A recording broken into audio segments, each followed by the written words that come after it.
You're tuning into Black and White Sports on YouTube. The no-holds-barred truth on sports.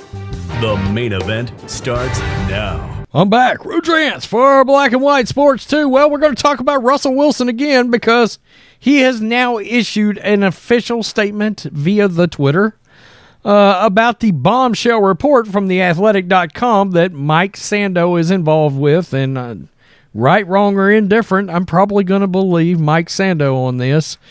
He's as locked in as anybody involving the NFC West, particularly the Seahawks and the Niners.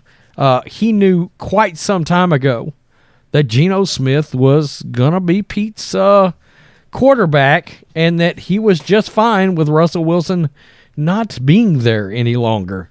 Of course, the bombshell report earlier was that Russell Wilson went to Seahawks ownership and said, I want you to fire John Snyder and Pete Carroll.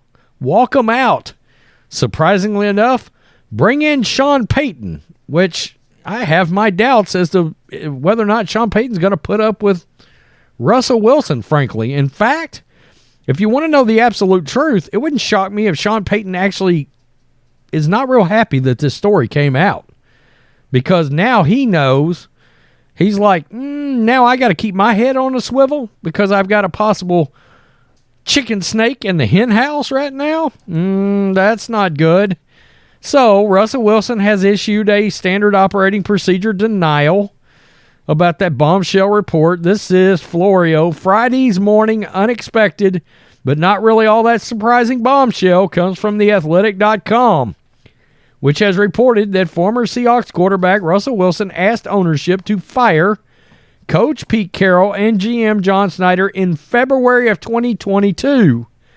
Wilson's expected and definitely not surprising response has landed on the Twitter. Let's go over to the Twitter and look at what Russell has said.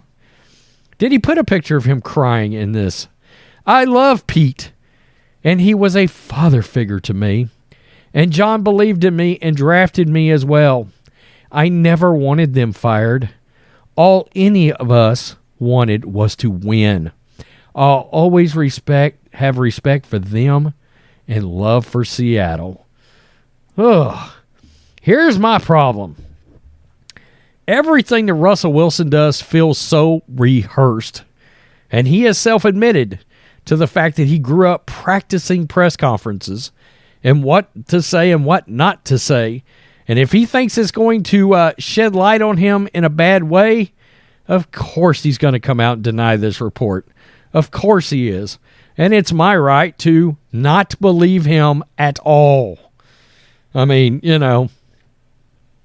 I just don't buy it. I absolutely believe he wanted these two out. It was no secret that him and Pete were feuding. At least allegedly. I got to throw that allegedly in now, since Wilson's lawyer answered the earlier article in a statement to ESPN. While it's entirely possible that Wilson never said, quote, fire Pete and John, it's also possible that he made it clear that the status quo following the 2021 season was no longer sustainable, that something needed to change, that the current regime wasn't using him the way he wanted to be used, that he needed a new coaching staff and front office, and that unless the Seahawks planned to hire a new coach and GM, Wilson needed a new team. Think of how that conversation between Wilson and owner Jody Allen may have gone. It's not a stretch to envision Wilson making his case that it's time for him to have a new coach, and that unless that happens, he needs to go somewhere else. That does make it interesting. In other words, did he go in and say, look, it's Pete or me, one of the two? Well, the ownership looks like they made the right decision by choosing Pete and John Snyder. While he may have never ordered or attempted to order the proverbial code red, he may have implied that the only way to get him to stay would be to get a new coach and GM. Very crafty, this Florio, but he's exactly right. In other words, I can say I want him fired, by putting it back on me and saying, look, I need new leadership or I'm gone. Well, that's the same thing as saying I want my coach and my GM gone. Considering Jody Allen's comment from the aftermath of the Wilson trade, Russell made it clear he wanted this change. What change did he want? New city, new fan base, a new helmet, or a new approach with a new coach and a GM? So no, Wilson may have never said fire them. Wilson may have just said and done enough to not utter the words. He, quote, made it clear he wanted this change. And at the heart of change were the people who ran the team, who designed the offense, who weren't using him the way he wanted to be used. And we have since found out from his time in Denver, the way he wants to be used is not something that suits his skill set. All right? Yeah, right, wrong, or indifferent, you're a bootleg, rollout quarterback with the ability to scramble. You're not a pocket quarterback like Tom Brady. Give up.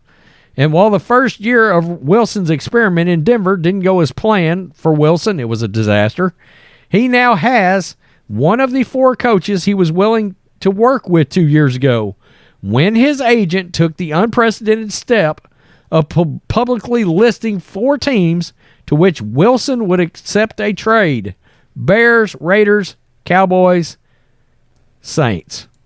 The Saints, who were coached at the time by new Broncos coach Sean Payton.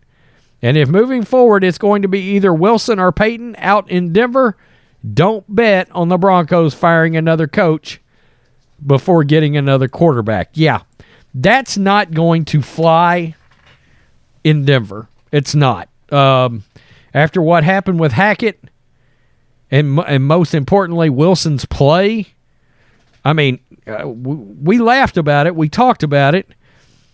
The fact that Wilson was literally one of the 2 worst quarterbacks in the league, and they both had the last name Wilson, the other one being Zach. Yes, Russell Wilson was that bad last year.